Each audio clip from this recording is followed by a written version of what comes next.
동생과 귀신. 전라도 어느 고을에 조야놀이라는 선비가 살고 있었습니다. 사람이 우둔하고 또 낭비하는 버릇이 있어서 툭하면 논밭을 팔아 돈을 물쓰듯 했습니다. 이웃에 사는 이복 동생이 아무리 말려도 듣지를 않았어요. 그러자 동생은 형이 농과 밭을 파는 족족 몰래 사들였습니다. 그리고 다시 형에게 돌려주려 하였어요. 내 마음은 곱다. 그러나 부모님 재산을 지키지 못한 내가 무슨 낯으로 땅을 돌려받겠느냐. 말은 그렇게 하면서도 형 조야놀은 버릇을 고치지 못하고 땅을 계속 팔아 이제는 땅도 얼마 남지 않게 되었습니다. 동생은 한 가지 결심을 했어요. 이젠 할 수 없구나. 가족들을 데리고 어디론가 가버리자. 땅을 형님 앞으로 두고 가면 어떻게든 사시겠지. 나는 아직 젊으니까 어떡하든 살 수가 있어. 동생은 남몰래 새벽같이 식구들을 데리고 도망치듯 집을 나왔습니다. 뒤늦게 이 사실을 안 형은 깜짝 놀라 서둘러 동생이 갈 만한 곳을 찾았지만 헛일이었어요. 아, 내가 잘못해 동생을 고생시키는구나. 그제야 형은 지난 일을 뼈저리게 뉘우치고 새 사람이 될 것을 맹세하였습니다. 한편 동생은 가족들을 이끌고 집을 나와 며칠을 걷다가 외딴 집을 발견하였습니다. 시골에서 보기 드문 큰 집이었으나 오래전부터 사람이 살지 않았는지 마당에는 잡초가 무성하게 자라 있었습니다. 그리고 방 안에는 먼지와 거미줄 투성이었어요. 혹시 팔려고 내놓은 집이 아닌가? 동생은 그 집을 사려고 마을로 내려와 집 주인을 찾았습니다. 그러나 집주인은 뜻밖의 말을 들려주었어요. 그 집은 귀신이 나와 사람이 들기만 하면 하루를 넘기지 못합니다. 그래도 괜찮다면 그냥 드리지요. 그러나 무슨 일이 있더라도 원망은 마십시오. 한사코 집값을 받지 않겠다는 주인에게 동생은 적은 돈을 주고 집문서를 받았습니다.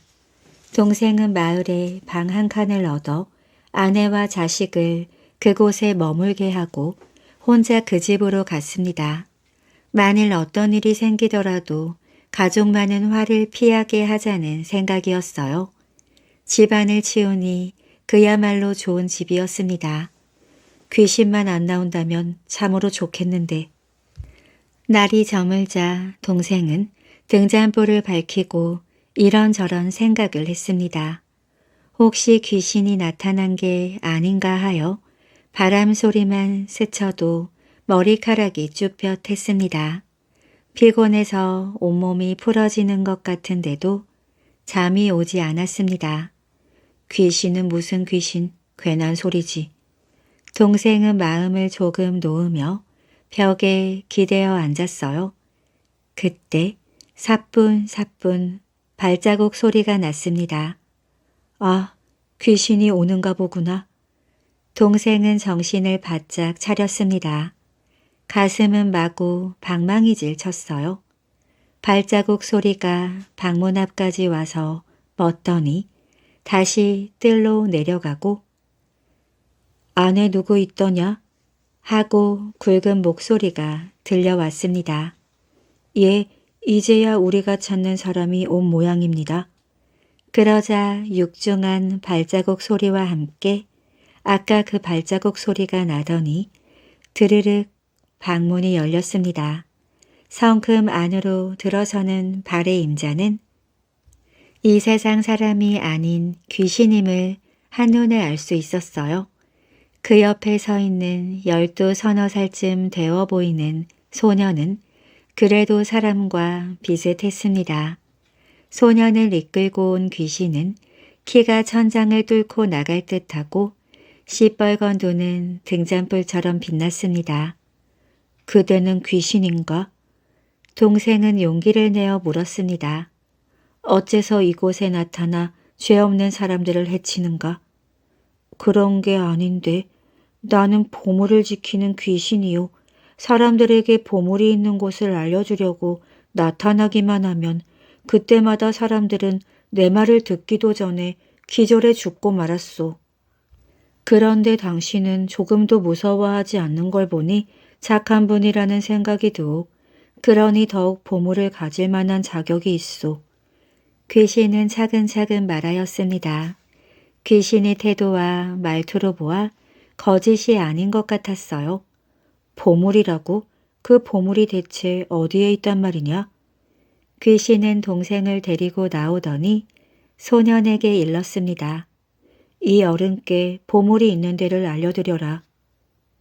소년은 안채, 대청, 마루 가운데에 주춧돌을 가리켰습니다. 바로 이 밑에 있습니다. 그렇다면 뜻하지 않게 횡재를 하는 게 아니오. 사양하겠소. 아무 뜻도 없이 남의 재물을 갖는 것은 좋지 않소. 귀신은 고개를 끄덕이며 껄껄 웃어댔습니다.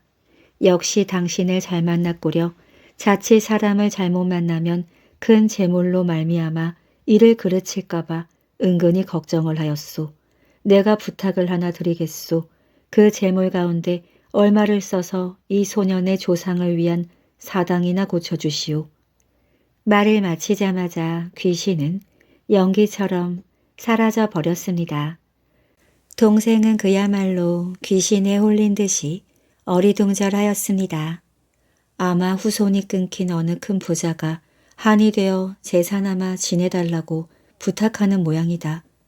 동생은 이렇게 짐작하고 주춧돌 밑을 파보았습니다. 정말로 그곳에서 수만 양이 된 항아리가 나왔습니다. 동생은 그 돈으로 집 뒤에 허물어진 사당을 고쳐 짓고 큰 부자가 되어 행복하게 살았답니다. 퉁소와 소년. 아버지가 억울하게 귀양을 가서 의붓 어머니를 모시고 살고 있는 소년이 있었습니다. 하루는 소년이 서당에서 집에 돌아와 보니 어머니가 근심에 젖어 있었어요. 어머니, 무슨 걱정이 있으세요? 소년이 물어도 의붓 어머니는 아무 대답도 않고 한숨만 쉬었습니다. 어머니, 무엇 때문에 그러세요? 저도 자식이니 알려주세요. 소년은 어머니를 졸랐습니다.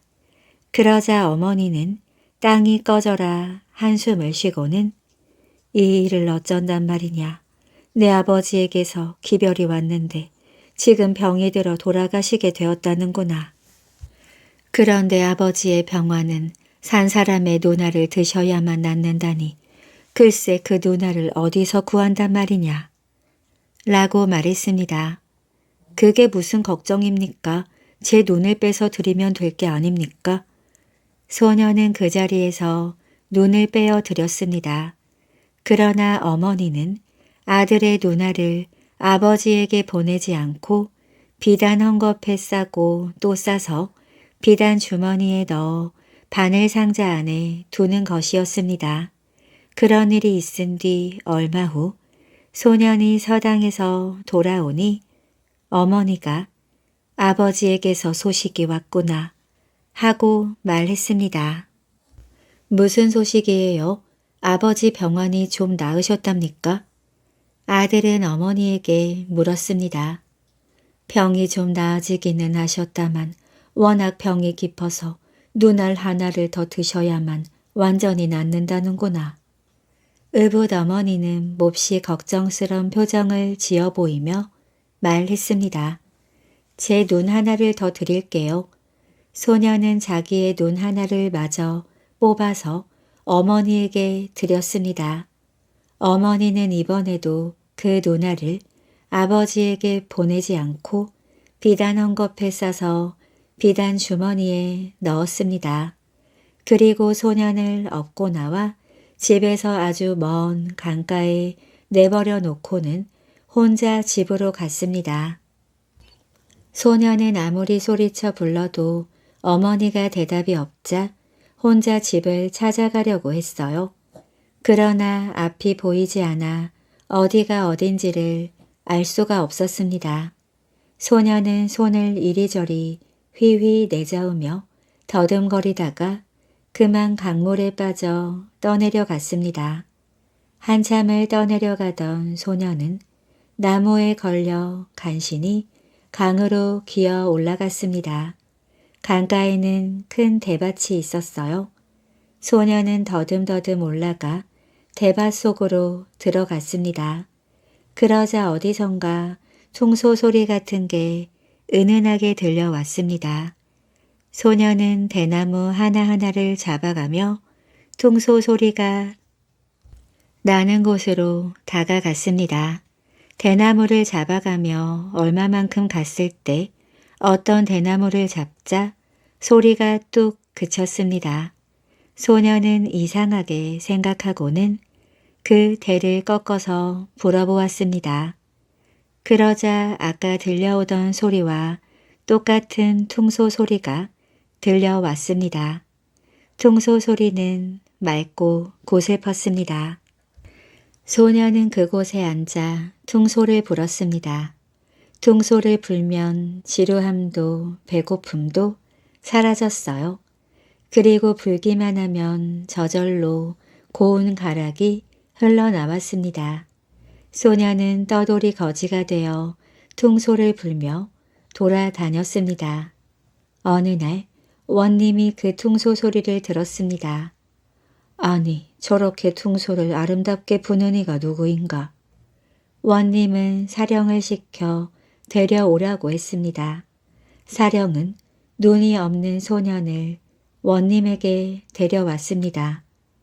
퉁소를 분 게 정녕 너란 말이냐? 내 앞에서 한번 불어보거라.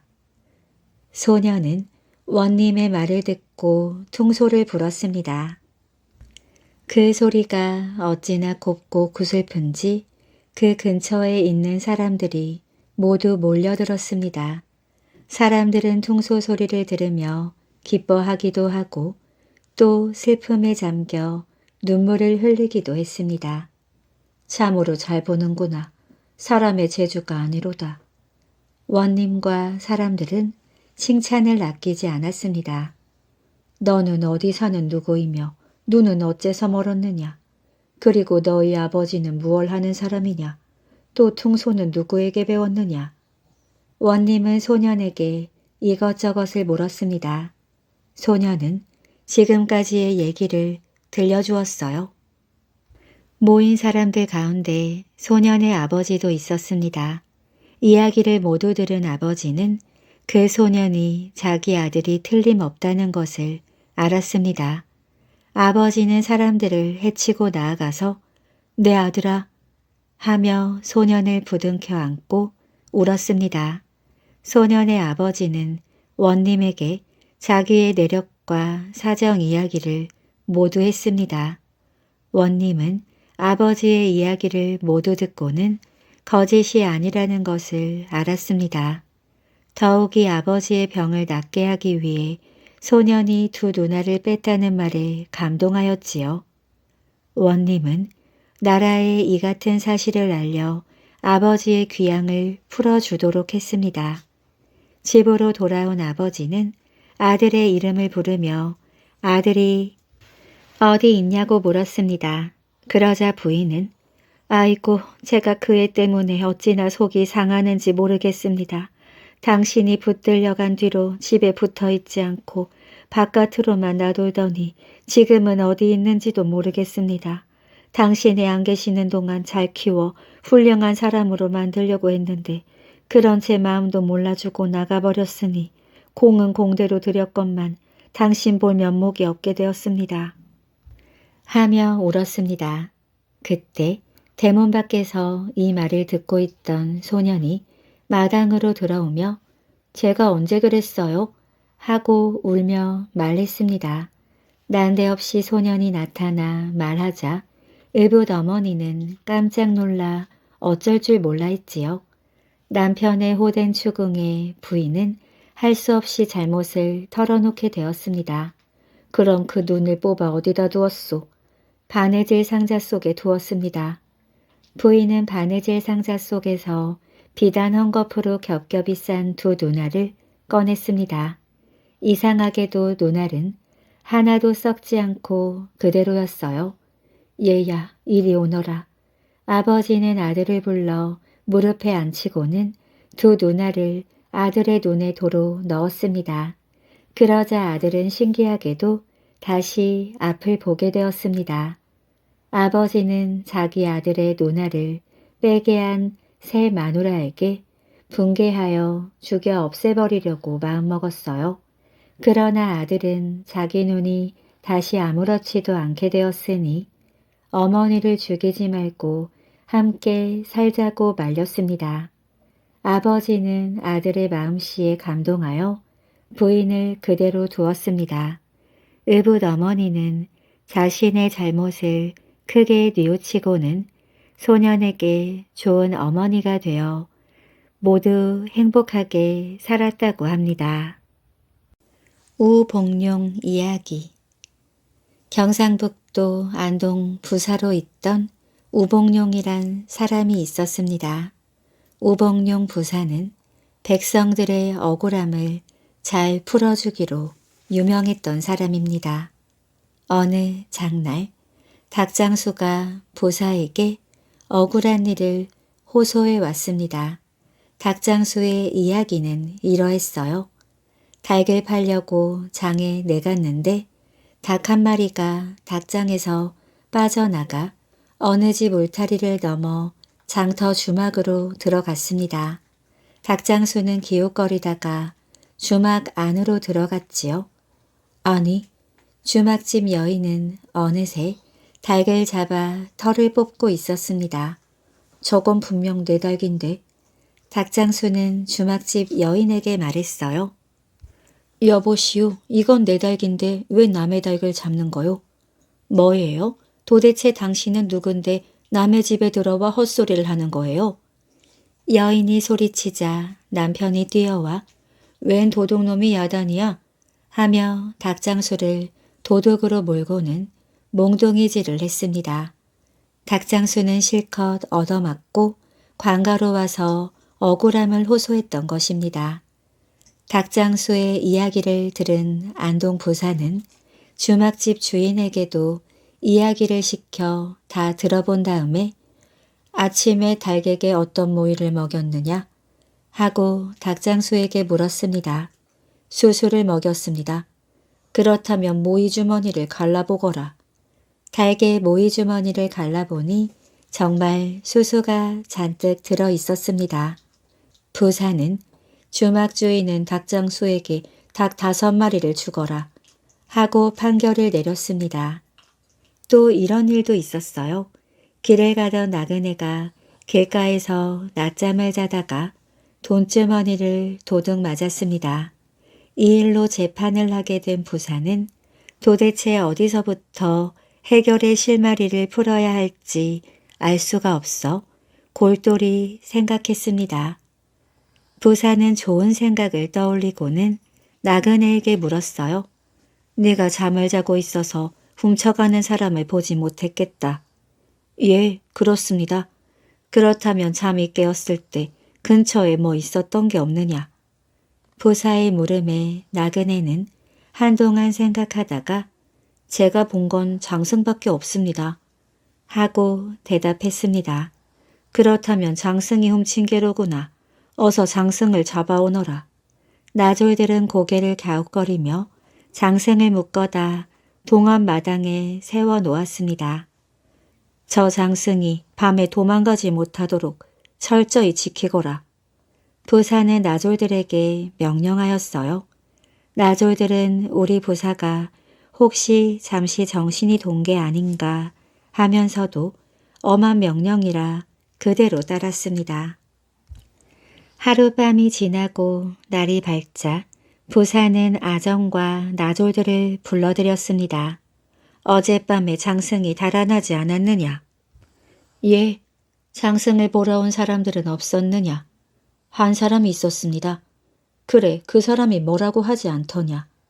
중얼거려 잘 알아들을 수는 없었지만 장승에게 네가 억울하게 되었구나 하는 것 같았습니다. 여봐라, 어서 그놈을 당장 잡아들여라. 나졸들은 재빨리 그 사람을 잡아들였습니다.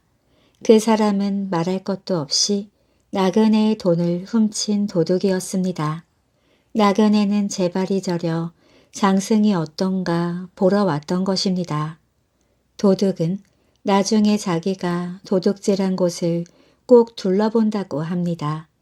이러한 우복룡의 번뜩이는 지혜로 그가 다스리는 고을의 사람들은 편안하게 지낼 수 있었답니다. 김선비의 어진 마음. 옛날에 강릉에 김선비라는 사람이 살았습니다. 어찌나 가난한지 늙은 어머니께 끼니도 제대로 챙겨드리지 못할 정도였어요. 이를 가슴 아파하던 김선비의 어머니는 어느 날 아들을 불러 말했습니다. 우리 윗대 집안은 원래 부자였다. 그때 집안일을 했던 노비들이 남쪽 지방 섬에 흩어져 살고 있으니 그들을 찾아가 돈을 구해오도록 해라. 어머니는 상자에서 노비 문서를 꺼내 아들에게 주었습니다. 김선비는 바로 길을 떠나 그 섬에 도착했습니다. 섬에는 100채도 넘는 집들이 마을을 이루고 있었어요. 이 마을 사람들은 모두 김선비 집안 노비의 자손들이었습니다. 김선비가 노비 문서를 꺼내 보이자 마을 사람들이 차례로 김선비에게 절을 했습니다. 김선비는 촌장을 불러 말했어요. 내게 얼마의 돈을 모아주면 여러분을 노비에서 면하겠습니다. 정말입니까? 그렇게 해주신다면 100만금인들 아깝겠습니까? 마을 사람들은 곧 몇 짐의 돈을 모아 김선비에게 바쳤습니다. 김선비는 노비 문서를 꺼내 그들 앞에서 불태우며 이렇게 말했어요. 이제 이 마을에 우리 가문의 노비는 한 사람도 없습니다. 김선비는 받은 돈을 싣고 섬을 나왔습니다. 돌아오는 길에 금강을 지나가게 되었는데 고요한 달빛이 강물에 비치는 밤이었습니다. 그때 강가에서 어떤 노부부와 젊은 여자가 서로 먼저 물에 들어가려고 다투며 말리기를 반복하다가 껴안고 통곡하는 것을 보았습니다. 괴이하게 여긴 김선비는 노인을 잡고 물었지요. 밤중에 대체 무슨 일입니까? 노인은 길게 한숨을 쉬며 말했습니다.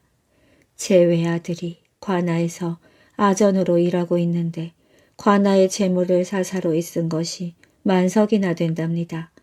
그래서 관아에서 아들을 옥에 가두고 우리 집과 일가 친척의 재산을 모두 가져갔는데도 다 변상하지 못했습니다. 내일까지 다 갚으라고 말미를 주었는데 그래도 갚지 못하면 아들은 형장의 혼백이 될 것입니다.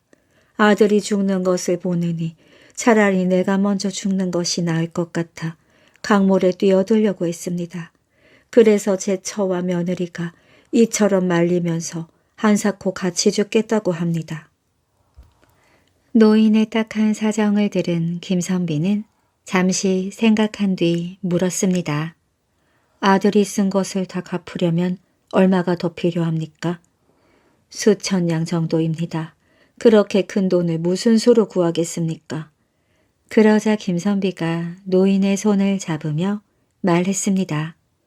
우리 집안의 노비들을 면해주고 받은 돈이 몇 짐 있습니다.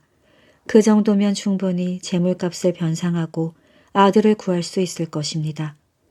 김선비는 돈이 든 짐을 모두 노인에게 넘겨주었어요. 놀란 세 사람은 다시 통곡하며 김선비에게 엎드려 고마움을 표시했습니다. 노인이 말했어요. 선비께서 이토록 큰 배포로 우리 가족을 살려주시니 이 은혜를 어찌 갚아야 좋을지 모르겠습니다. 원컨대 저희 집에서 하루라도 쉬었다 가십시오. 제 아들도 풀려나면 선비님의 은혜를 잊지 않을 것입니다. 김선비는 그 제안을 거절했습니다. 이미 날이 저물었으나 돌아갈 길이 급합니다. 늙은 어머니께서 저를 기다리고 계실 것을 생각하면 한시라도 지체할 수 없습니다. 김선비는 바로 말을 몰아 길을 재촉했습니다. 노인은 멀리까지 따라오며 물었어요. 선비님이 사시는 곳과 이름만이라도 알려주십시오. 그것을 알아서 무엇하겠습니까? 김선비는 되돌아보지도 않고 말을 달려 가버렸습니다. 노인은 김선비가 준 돈으로 관아의 재산을 모두 변상했어요. 아들은 그날로 풀려났습니다. 온 가족이 김선비가 베풀어준 은혜를 고마워했으나 그가 어디에 사는 누구인지 알 길이 없었습니다. 김선비가 집에 도착하자 어머니는 아들이 무사히 돌아온 것을 기뻐했습니다. 김선비는 섬에서 노비들을 속량해 준 일을 자세히 알렸어요. 어머니는 더욱 기뻐하며 그 대가로 받은 돈은 어디에 있는지 물었습니다. 김선비가 대답했어요. 제가 금강을 지나는데 불행한 가족이 있기에 그들에게 모두 주었습니다. 어머니는 아들의 등을 쓰다듬으며 말했습니다. 잘했다. 역시 내 아들이구나. 몇 년 뒤 김선비의 어머니는 세상을 떠났습니다. 그동안 집안은 더욱 궁핍해져 산소조차 마련할 여력이 없었어요. 김선비는 마땅한 자리를 찾을 때까지 어머니를 텃밭에 우선 묻고 평소 알고 지내던 제사를 찾아가 어머니의 산소 자리를 찾았습니다. 여러 곳을 답사하던 중 한 곳에 이르러 제사가 말했어요. 이곳이 좋은 자리입니다.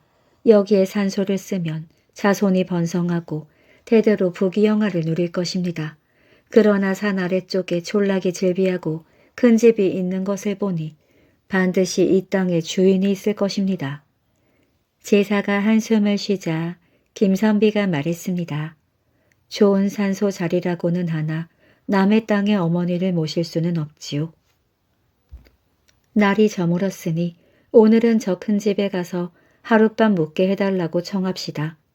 김선비와 지사는 그 집으로 가서 하룻밤 머무르게 해달라고 청했습니다.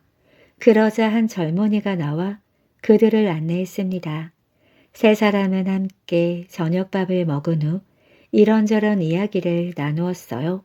김선비가 어머니의 산소에 대한 걱정을 이야기하는데 갑자기 한 젊은 여자가 문을 열고 들어와 김선비를 붙들고 통곡하며 말을 잇지 못했습니다. 곁에 있던 젊은이가 놀라며 여자에게 그 까닭을 물었어요. 여보, 대체 무슨 일이요? 이분이 바로 금강에서 만났던 그 은인입니다. 여자는 말을 마치고 다시 김선비를 붙들고 통곡했습니다.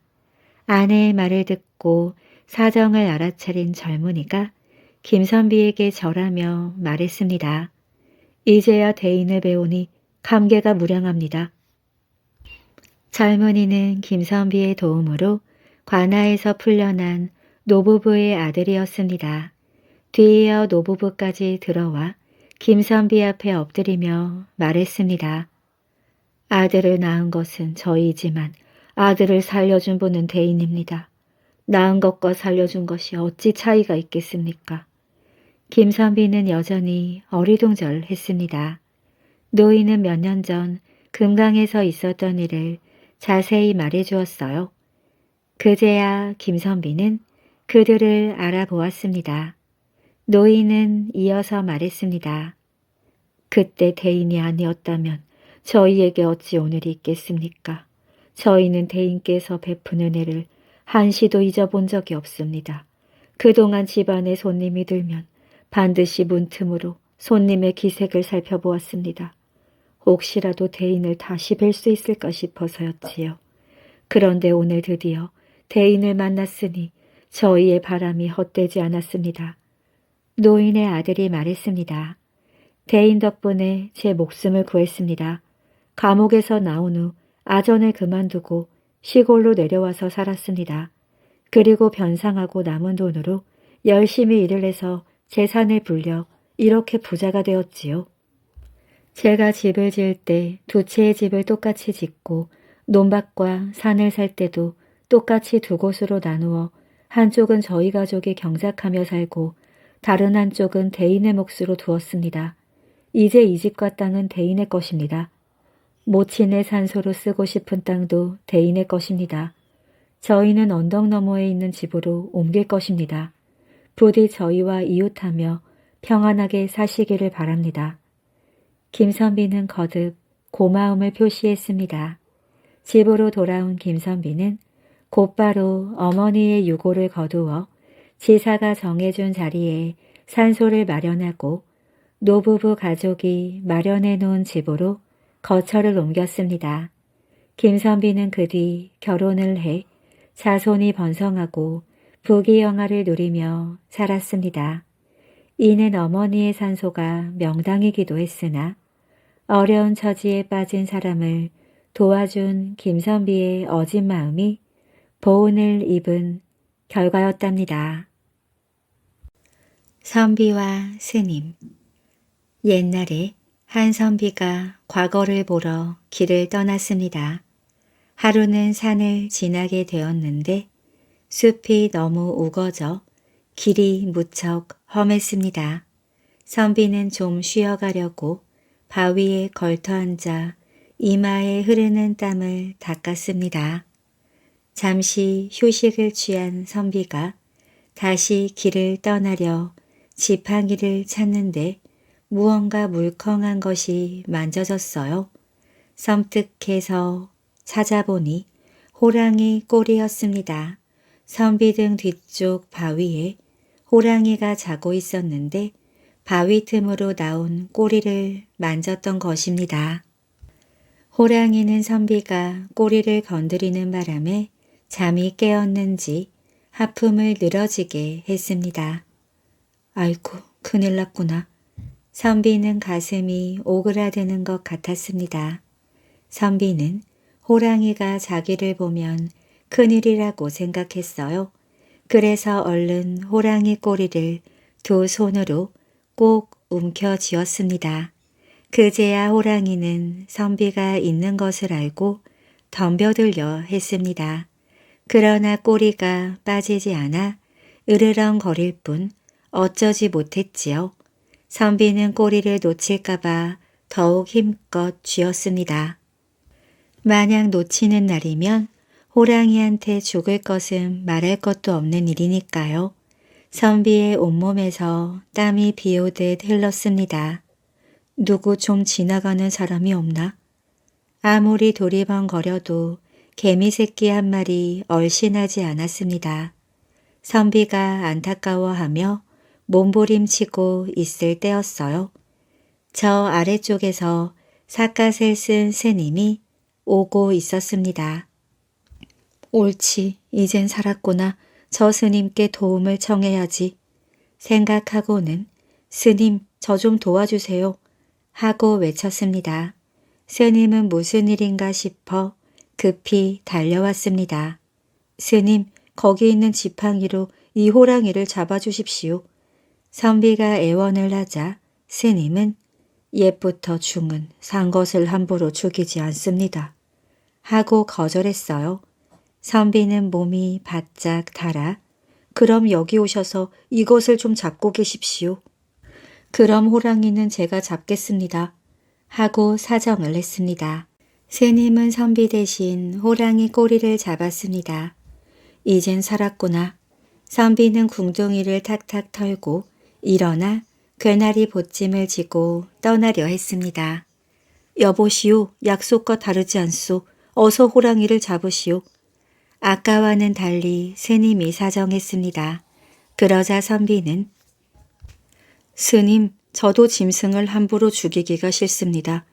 하고 바쁘게 가버렸습니다. 스님은 있는 힘을 다해 호랑이 꼬리를 붙잡고 있어야만 했습니다. 밤이 되고 또 아침이 되었어요. 그러나 너무도 깊은 산속이어서 지나가는 사람이 아무도 없었답니다. 도깨비 덕에 튼튼해진 할아버지. 옛날 어느 마을에 할아버지가 살았는데 하루는 온종일 비가 철철 내리더래요. 그래서 물꼬를 터준다고 가래를 메고 논에 나갔습니다. 그런데 어디서 노랑내가 코를 푹푹 찌르는 겁니다. 이상하다. 어디서 노랑내가 나지? 코를 쥐고 여기저기 둘러봐도 노랑내 날만한 데가 없었습니다. 그래서 그냥 물꼬나 터주고 돌아가려는데 뒤에서 뭐가 상투를 쓱 잡아당기는 겁니다. 할아버지는 깜짝 놀라 뒤를 돌아봤지요.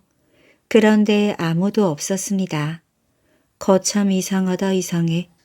할아버지가 고개를 갸우뚱거리면서 다시 걸어가는데 또 뒤에서 뭐가 상투를 쓱 잡아당기더래요. 할아버지는 깜짝 놀라 뒤를 돌아봤지요.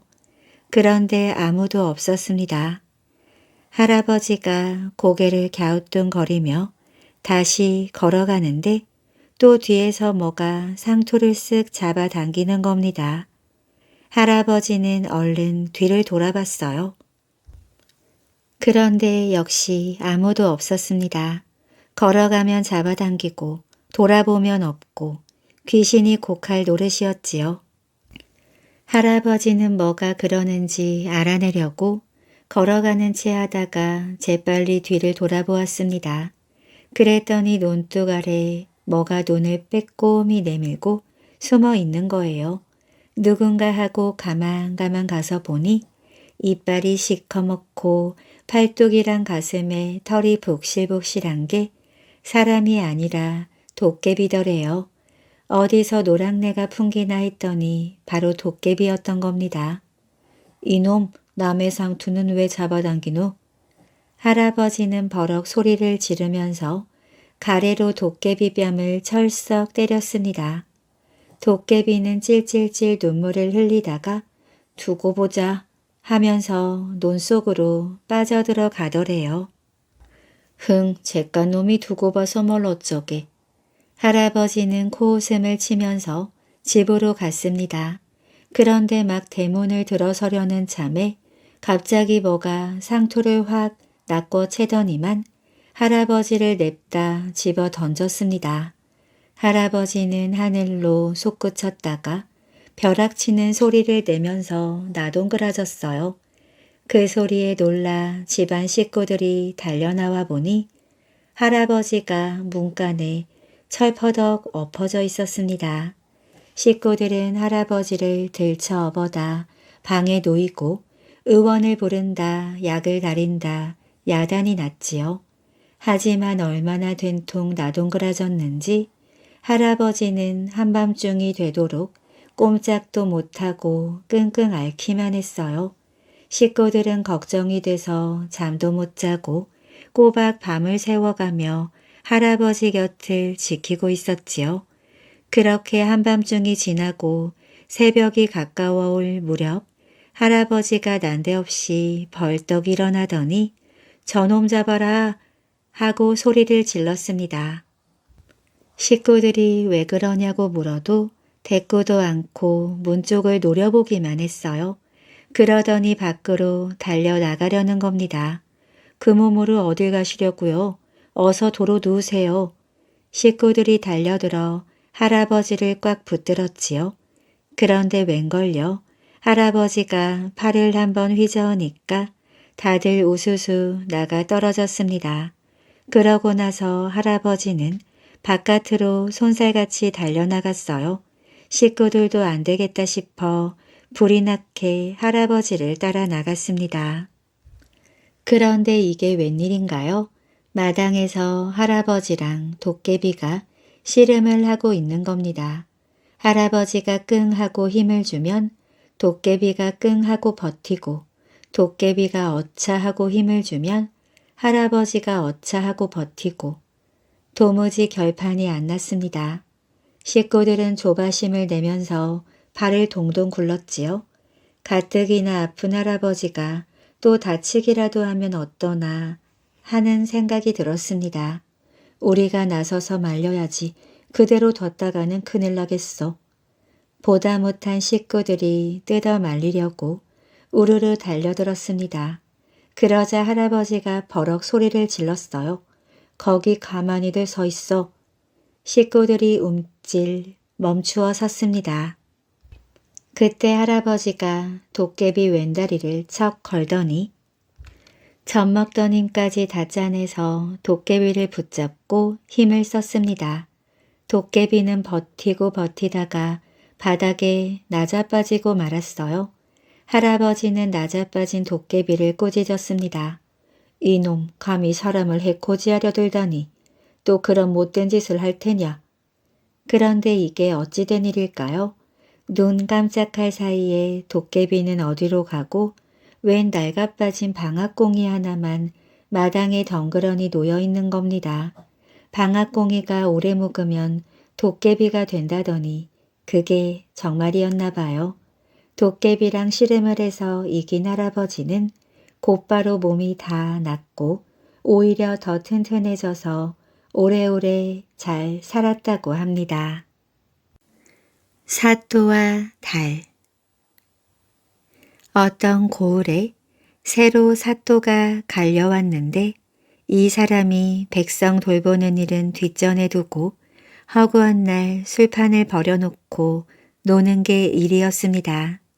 처음 오던 날부터 저녁에 정자에 올라 잔치를 벌이더니 그 뒤로도 이틀이 멀다 하고 그러고 노는 겁니다.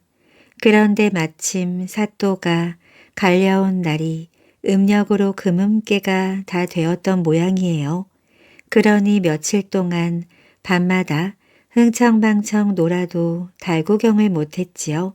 사또가 달 좋은 건 알았던지 하루는 잔치를 하다가 말고 사람들에게 마구 불평을 늘어놓았습니다.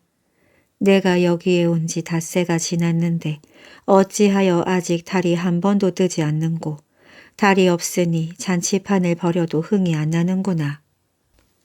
그 소리를 듣고 마침 잔치에 왔던 스님 한 사람이 대답을 했습니다. 사또, 오늘 같은 날 어찌 달이 뜨겠습니까? 오늘이 초하룻 날이니 달초라서 달이 안 뜬다는 뜻으로 그렇게 말했는데 사또는 말귀를 못 알아듣고 엉뚱한 소리를 했습니다. 뭐라고? 그럼 이 고을에 내가 와서 달이 안 뜬단 말인가? 스님이 들어보니 참 기가 막혔습니다. 세상에 무슨 달이 사람을 보아가면서 뜨고 말고 하겠어요? 그러고 보니 새로 온 사또라는 게 흥청망청 먹고 놀 줄만 알았지 세상 이치라고는 아무것도 모르는 쑥맥이었던 것입니다. 달이 차고 기우는 때도 모르니 쑥맥 중에서도 쌍쑥맥이지 뭐예요. 그래서 이 스님이 사또를 한번 골려줄 양으로 그렇습니다. 사또의 정성이 모자라서 달이 안 뜨는 것입니다. 했습니다. 정성이 모자라서 달이 안 뜬다고 그게 무슨 말인고. 이 고을에 새로 오셔서 잘 모르시는 것 같은데 여기서는 부처님께 공양을 안 하면 달이 뜨지 않습니다. 능청스러운 스님은 아주 거짓말이 입에 붙었고 멍청한 사또는 그 말을 곧이곧대로 들었습니다. 그래, 그러면 얼마를 공양할꼬? 돈 50냥만 바치시면 달을 볼 수 있을 것입니다. 사또는 이튿날 당장 사람을 시켜 돈 50냥을 절에 보냈습니다. 그래 놓고 한 이틀 뒤에 또 번지르르하게 잔치를 벌였지요. 해가 넘어가고 날이 어둑어둑해지니까 아닌 게 아니라 서쪽 하늘에 눈썹 같은 초승달이 떠올랐습니다. 그날이 바로 음력 초사한 날이니까 저녁 초승달이 뜬 것입니다. 옳지, 부처님께 공양을 한 보람이 있구나. 사또가 손뼉을 치며 좋아하다가 보니 아무래도 달이 너무 작고 희미했습니다. 같은 값이면 둥글고 환한 달이 떴으면 좋겠는데 말입니다. 그래서 또 불평을 늘어놓았지요. 달이 뜨긴 떴으되 왜 저렇게 작고 희미한가? 좀 더 큰 달을 뜨게 할 수는 없는가? 그러자 스님이 냉큼 그 말을 받았습니다. 사또께서 돈 50냥을 공양하셨으니 50냥어치만 뜨는 것이지요. 좀 더 많이 바치시면 더 큰 달을 볼 수 있을 것입니다. 이번에도 사또는 깜빡 속아 넘어가서 그럼 얼마를 더 바치면 될꼬? 하고 은근히 물었습니다. 돈 100냥만 더 바치십시오. 이튿날 날이 밝자마자 사또가 돈 100냥을 절에 보냈습니다. 그래놓고 한 닷새 지나서 또 잔치를 하는데 아닌 게 아니라 달이 조금 더 밝고 커졌습니다. 음력으로 초여드레쯤 되니까 제법 보기 좋은 반달이 뜬 것입니다. 그런데 아직도 달이 반조각이라서 그게 성에 차지 않았어요. 달이 더 밝고 커진 것은 틀림없는데 아직도 마음에 들지 않는군. 그 말을 듣고 능청꾸러기 스님이 가만히 있을 수 있나요? 저 달은 사또께서 바치신 100냥어치 달입니다. 그렇군. 그럼 얼마를 더 바치면 크고 둥근 달을 볼 수 있을꼬. 돈 1000냥이면 틀림없을 것입니다. 그래서 사또는 돈 1000냥을 절에 보냈습니다. 그러고 나서 한 일에 지난 다음에 또 잔치판을 벌였지요. 그날이 마침 보름날이 되어서 어두워지자마자 동산의 쟁반 같은 보름달이 환하게 떠오른단 말입니다. 그걸 보고 이 사또가 무릎을 탁 치면서 한다는 말이 그럼 그렇지. 이제야 달이 제대로 떴구나. 달이란 것은 본디 돈을 많이 먹여야 저렇게 살이 찐단 말이렸다. 라고 말했답니다. 주인 영감의 쌀밥. 옛날 어느 마을에 머슴이 살았습니다. 그런데 주인 영감이 얼마나 인색한지 일만 죽도록 시키고 밥도 제대로 안 줬어요. 머슴 일이라는 게 얼마나 고된가요? 그런 고된 일을 하려면 밥이라도 실컷 먹어야 기운이 나서 일을 잘할 텐데 말입니다. 그런데 끼니마다 밥이라고 준다는 게 살살 담아서 반 사발씩이었습니다. 그것도 흰 쌀밥이면 누가 뭐래나요? 날마다 꽁당 보리밥만 주었어요. 1년 가야 쌀밥 구경 한번 못 해봤지요. 곳간에는 쌀 가마니를 그득 쌓아 놓고서 말입니다. 주인 영감도 저 하는 일이 경우에 없는 일이라는 걸 아는지 한 번은 머슴이 가을 거지를 하느라 논에서 벼를 베고 있는데 올해는 벼가 잘 익었으니 이 벼를 거두어서 자네 쌀밥 한번 푸짐하게 먹게 해줌세. 하고 다진 반 생색 반 큰 소리를 쳤습니다. 그런데 머슴은 그 말을 듣고도 좋아하는 기색이 없었어요. 그저 시큰둥하게 대답한다는 말이 글쎄요. 제가 쌀밥을 먹게 될지 어떨지 두고 봐야지요. 이러는 겁니다. 주인 영감은 그만 머쓱해졌지요. 그러고 나서 며칠이 지났어요. 벼를 다 거두어 말려서 이제 마당질을 하게 되었습니다. 마당질은 곡식 이삭을 털어 알곡을 거두는 일입니다. 머슴이 마당에서 벼 이삭을 훑고 있는데 주인 영감이 또 와서 생색을 냈습니다. 이제 이 벼를 다 떨어서 찌으면 자네한테 쌀밥 한 그릇 수북하게 버담아 주지. 그래도 머슴은 시큰둥하게 대답한다는 말이 글쎄요. 쌀밥을 먹게 될지 어떨지 두고 봐야지요. 하는 겁니다. 주인 영감이 슬그머니 부하가 나서 이 사람아 쌀밥을 먹게 해준다는데 두고 보긴 뭘 두고 봐. 내 말을 못 믿겠다는 건가? 하고 따졌습니다. 그래도 머슴은 글쎄 두고 봐야 안다니까요. 하고 일만 했습니다. 그러고 나서 또 며칠이 지났어요. 별을 다 떨어서 방아를 찢게 됐습니다. 머슴이 방앗간으로 벼 가마니를 져다 나르고 있는데 주인 영감이 지나가다가 또 그런 말을 했습니다. 이 벼를 찌으면 다 쌀이 될 터이니 자네 쌀밥 먹을 날도 얼마 안 남았네 그려. 이번에도 머슴은 글쎄요. 쌀밥을 먹게 될지 어떨지 두고 봐야지요. 하는 겁니다. 주인 영감이 버럭 역정을 내어 그 별 싱거운 놈 다 보겠군. 남의 말을 못 믿고 밤낮 두고 봐야 한다니 무슨 놈의 심보가 그래? 하고 지팡이로 땅을 쾅쾅 두드렸습니다. 그래도 머슴은 아직 내 입으로 쌀밥이 들어가지 않았는데 그걸 어떻게 합니까? 두고 봐야 알지요. 하고 일만 했습니다. 그러고 나서 또 며칠이 지났어요. 방앗간에서 별을 다 찧어와서 곳간에 그득하니 쌓아놓게 됐습니다. 주인 영감은 머슴한테 고운 쌀밥 지어주기가 영 내키지 않았지만 제 입으로 큰 소리를 3번이나 쳐놓았으니 어쩔 도리가 있나요? 부엌일 하는 사람에게 일러서 쌀밥을 한 사발 수북이 퍼 담아가지고 상에 차려서 머슴에게 갖다 주었습니다. 이제는 정말로 머슴이 쌀밥을 먹게 되나 봅니다.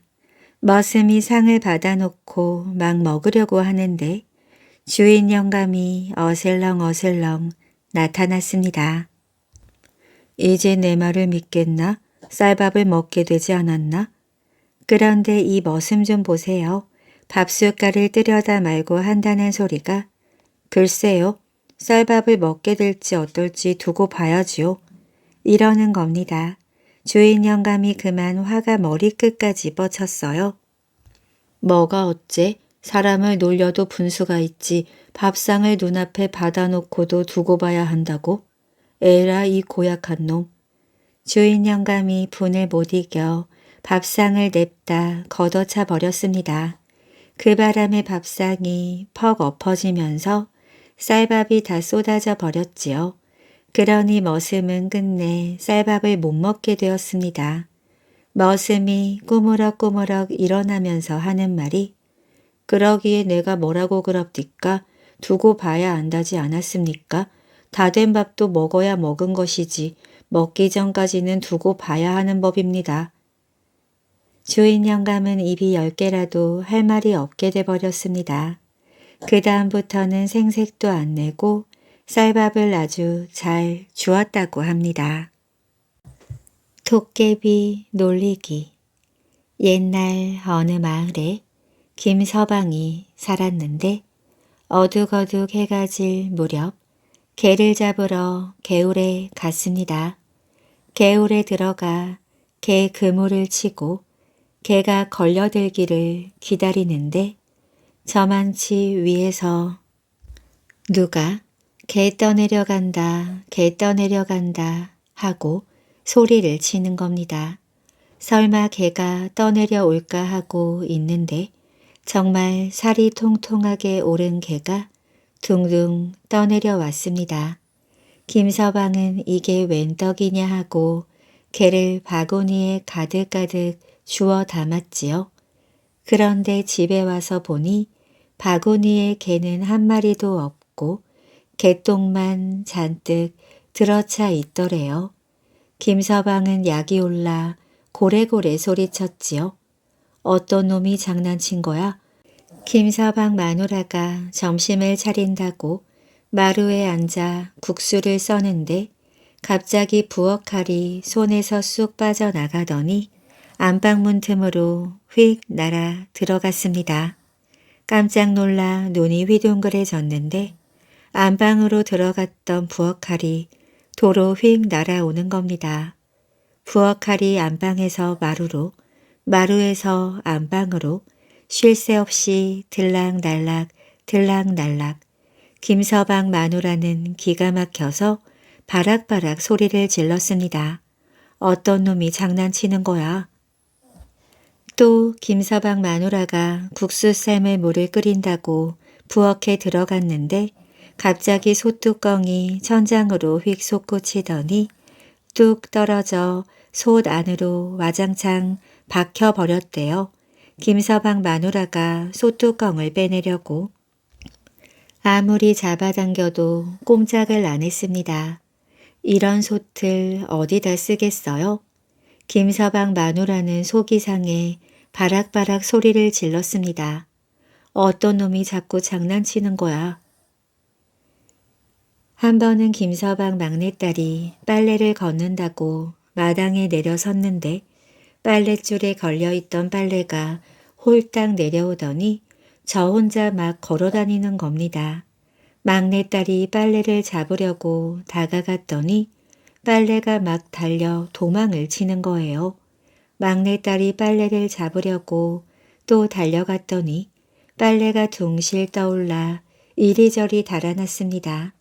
막내딸은 빨래를 잡으려고 팔짝팔짝 뛰다가 엉덩방아를 찧었습니다. 약이 오른 막내딸이 소리를 질렀어요. 누가 이런 장난을 치는 거야? 하루는 김서방이 모내기를 했습니다. 그런데 이튿날 논에 나가보니까 모가 싹 뽑혀 나갔어요. 김서방은 할 수 없이 다시 모내기를 했지요. 그러고 나서 이튿날 논에 나가보니까 모가 또 뽑혀 있는 겁니다. 김서방은 할 수 없이 다시 모내기를 했어요. 그리고 이튿날 또다시 논에 나가봐도 모가 뽑혀 있었습니다. 머리 꼭대기까지 화가 난 김서방이 고래고래 소리쳤어요. 어떤 놈이 자꾸 이런 못된 장난을 치는 거야? 이웃집 할아버지가 팔팔 뛰는 김서방한테 말했습니다. 도깨비란 놈은 메밀묵을 아주 좋아하니까 메밀묵을 뿌려주면서 살살 구슬러 보게나. 그러면 정말 도깨비가 장난을 안 칠까요? 하지만 말할 때 조심하게. 도깨비란 놈은 정개구리 마냥 뭐든 거꾸로 하거든. 지금까지 한 일들이 모두 도깨비가 한 일이라는 것입니다. 김서방은 얼른 메밀묵을 한 솥 쑤어다가 논에 뿌려주면서 말했어요. 도깨비들아, 이 메밀묵 실컷 먹고 제발 모 좀 뽑아가지 말아라. 그러고 나서 도깨비는 뭐든 거꾸로 한다는 말이 떠올랐습니다. 그래서 논바닥에 메밀묵을 뿌려주며 다시 말했지요. 도깨비들아, 우리 논에 지금 모가 딱 한 포기 남았구나. 남은 한 포기도 마저 뽑아가거라. 이 메밀국 실컷 먹고 깨끗이 아주 다 뽑아가거라. 그러고 집으로 돌아왔다가 이튿날 아침 논에 나가보았어요. 그랬더니 논에 모가 빼곡히 들어차 있었습니다. 김서방이 좋아라 어깨춤을 덩실거리면서 말했지요. 누가 이렇게 모를 예쁘게 잘 심어놨나?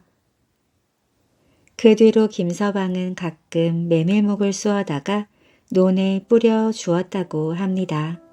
그래서 도깨비들은 그 후로 다시는 심술궂은 장난을 치지 않았다고 해요.